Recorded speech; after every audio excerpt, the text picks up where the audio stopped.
સભ્ય સમાજને કલંકિત કરતી એક ઘટના રાજકોટમાં સામે આવી છે, જેમાં અન્ય કોઈ નહીં પણ સગા ભાઈઓએ જ પ્રેમ પ્રકરણને લઈને બહેનને મોતને ઘાટ ઉતારી દીધી। આ ઘટના છે રાજકોટના સૌરાષ્ટ્ર કલા કેન્દ્ર નંબર 1ની, જ્યાં બીસુભાઈ વાળાની દીકરી પૂનમને તેના જ સગા બે ભાઈ સહિત 5 લોકોએ અપહરણ કર્યું હતું।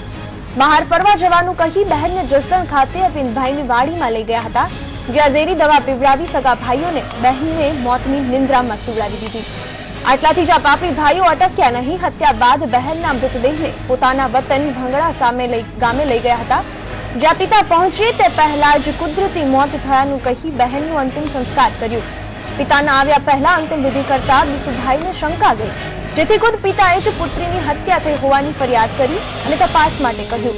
ત્યારે પોલીસ તપાસમાં 20 દિવસ બાદ આ પાપી ભાઈઓનો ભાંડો ફૂટ્યો, જેમાં હત્યારા ભાઈ બીરેન વાળા અને રાજવીર વાળાની પોલીસે અટકાયત કરી છે, જ્યારે હત્યામાં સાથ આપનાર રઘુ, ગૌતમ અને મહેશ નામના આરોપીઓ હજુ ફરાર છે। પ્રેમ પ્રકરણને લઈને સગા ભાઈઓએ જ બહેનની હત્યા કરી છે।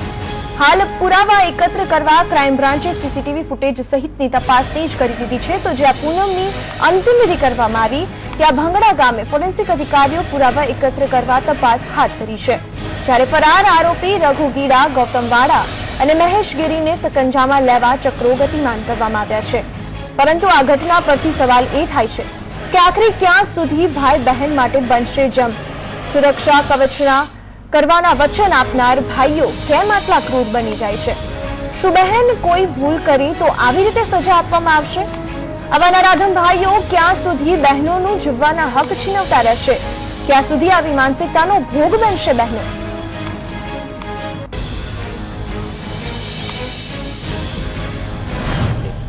જે બંને ભાઈઓ છે, બીરેન બીસુભાઈ વાળા અને રાજવીર બીસુભાઈ વાળા, એમની પૂછપરછ, સઘન પૂછપરછ કરતા આખી ઘટનાનો પર્દાફાશ થયેલો છે।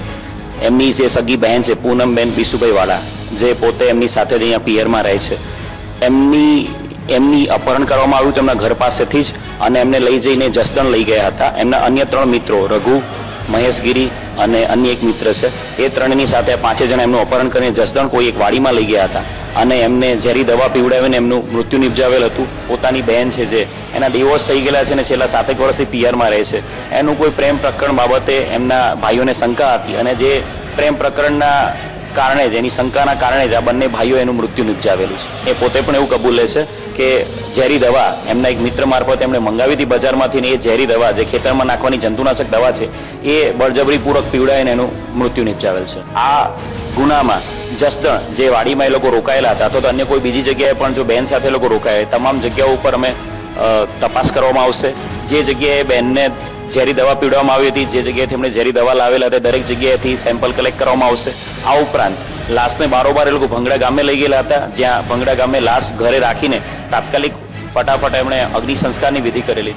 ત્યાં આગળ પણ FSNની ટીમ મોકલીને સાયન્ટિફિક એવિડન્સીસ કલેક્ટ કરવામાં આવશે।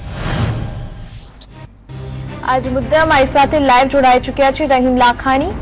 જી રહીમ, જણાવશો કે જે રીતે બે સગા ભાઈઓએ જ બહેનોની હત્યા કરી છે, પ્રેમ પ્રકરણને લઈને જે હત્યા કરવામાં આવી છે, આગળ જેમાં ફોરેન્સિક ડિપાર્ટમેન્ટ અને ક્રાઇમ બ્રાન્ચ દ્વારા જે તપાસ હાથ ધરવામાં આવી છે, શું માહિતી મળી રહી છે?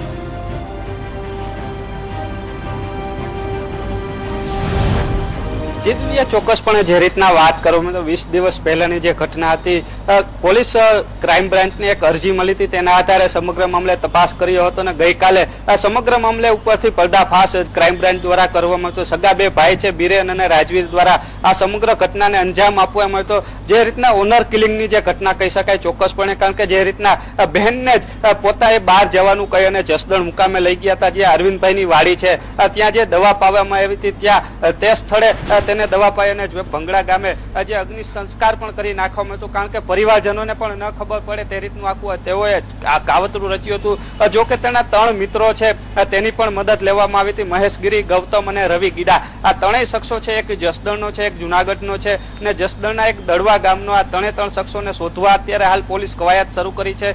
તો બીજી બાજુ ક્રાઇમ બ્રાન્ચ દ્વારા જે બંને જે ભાઈઓ છે તેની મોડી રાતના ધરપકડ પણ કરી લેવામાં આવી છે। આજે જસદણ મુકામે પોલીસ તપાસ હાથ ધરશે.